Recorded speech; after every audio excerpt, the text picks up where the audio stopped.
Salut les geeks, c'est Mikey Play Mike, et voici un condensé d'informations concernant les jeux vidéo.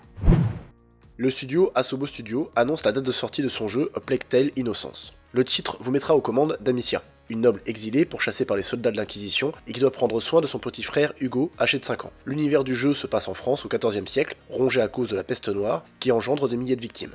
A Plague Tale Innocence est prévu pour le 14 mai 2019 sur PS4, Xbox One et PC. Le lead producteur du jeu Anthem a révélé une information intéressante via Twitter. Il a en effet déclaré que le studio de développement BioWare veut donner la priorité au graphisme, le framerate vient donc en second. Il a précisé que les PS4 Pro et Xbox One X bénéficieront de graphismes en 4K contre de 1080p sur les machines standards.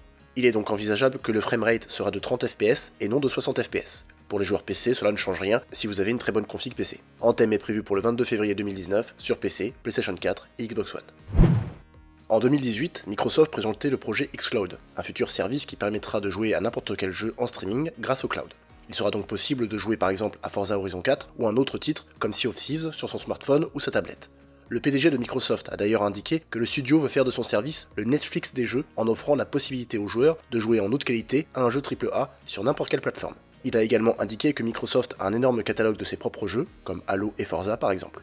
En été 2018, le responsable de la marque Xbox faisait mention du fait qu'il y avait 2 milliards de joueurs dans le monde, mais la plupart d'entre eux n'utilisent que leur smartphone et non une console ou un ordinateur. Le projet xCloud semble donc être la bonne solution pour amener ces joueurs du côté de Microsoft. Il n'y a pas pour le moment de date de sortie annoncée. Le studio Level 5, en charge du jeu Yokai Watch 4, a diffusé récemment une nouvelle bande-annonce du jeu. Le héros du jeu, Nathan Adams, traverse un portail et est le centre d'attention des passants, traînant en ville ou en faisant du vélo. Un combat face à Triptych est également dévoilé, montrant les nouvelles mécaniques de gameplay, avec par exemple le fait de pouvoir changer entre humains et yokai en plein combat. Yokai Watch 4 est prévu cette année, dans un premier temps au Japon, sur Nintendo Switch. A travers une nouvelle bande-annonce, le jeu vidéo Conarium confirme une date de sortie sur console. Le Survival Horror, déjà sorti sur PC en juin 2018, est un jeu d'aventure à la première personne qui se déroule en Antarctique. Ce jeu se veut comme une adaptation libre du livre de H.P. Lovecraft, Les Montagnes Hallucinées, et vous embarque durant plusieurs heures dans une expédition scientifique aussi inquiétante que riche en rebondissements. Notre héros y découvre que d'anciennes civilisations furent construites sur ces étendues glacées et qu'elles sont sur le point de se réveiller. Conarium est donc prévu pour le 12 février 2019 sur PlayStation 4 et Xbox One.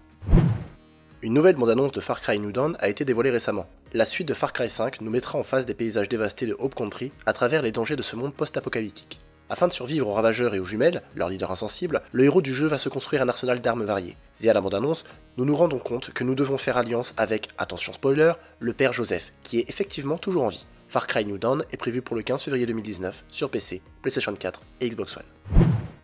Le studio Paradox Interactive dévoile à travers une nouvelle bande-annonce la date de sortie de Stellaris sur console. Le jeu de gestion et de stratégie, sorti sur PC depuis 2016, vous met en place dans un univers de science-fiction dans lequel le joueur contrôle un empire et dont le gameplay est fondé sur 4 principes: exploration, expansion, exploitation et extermination. Les précommandes du jeu sont disponibles et permettent aux joueurs de bénéficier d'une Deluxe Edition qui inclut les packs Plantoid Spacey, Léviathan et l'extension Utopia.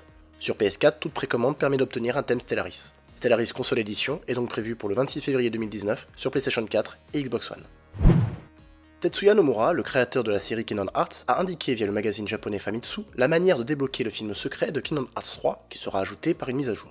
Pour avoir donc accès à ce film secret, il faudra photographier des marques de chance en forme de tête de Mickey par l'intermédiaire du Gumiphone. Le nombre de ces marques changera en fonction de la difficulté sélectionnée au début du jeu.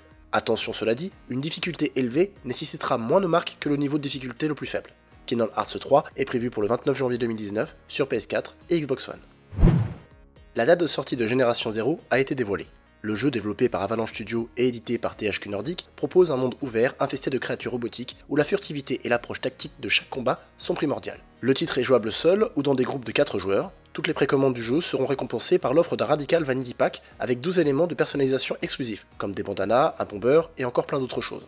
Une édition collector sera proposée au prix de 79,99€ et comprendra un steelbook, une carte du monde du jeu en tissu, un t-shirt et une statuette de cheval. Génération 0 est prévue pour le 26 mars 2019 sur PC, PlayStation 4 et Xbox One. Nintendo annonce à travers une vidéo un changement radical concernant Metroid Prime 4. En effet, un responsable du développement des jeux Nintendo déclare que bien que le développement de Metroid Prime 4 ait suivi son cours depuis l'annonce à l'E3 2017, la qualité n'était pas au rendez-vous. L'équipe en charge du jeu a donc pris la décision de réexaminer la structure du développement et de la modifier. Cela signifie les geeks que le jeu complet est repris à zéro. Le studio de développement en charge du projet a été mis de côté et le producteur du titre va de nouveau travailler avec le studio Retro Studio. Metroid Prime 4 est bien prévu sur Nintendo Switch, mais à une date très loin dans le calendrier. Voilà pour les infos jeux vidéo de la semaine, c'était Mike Mike. Salut!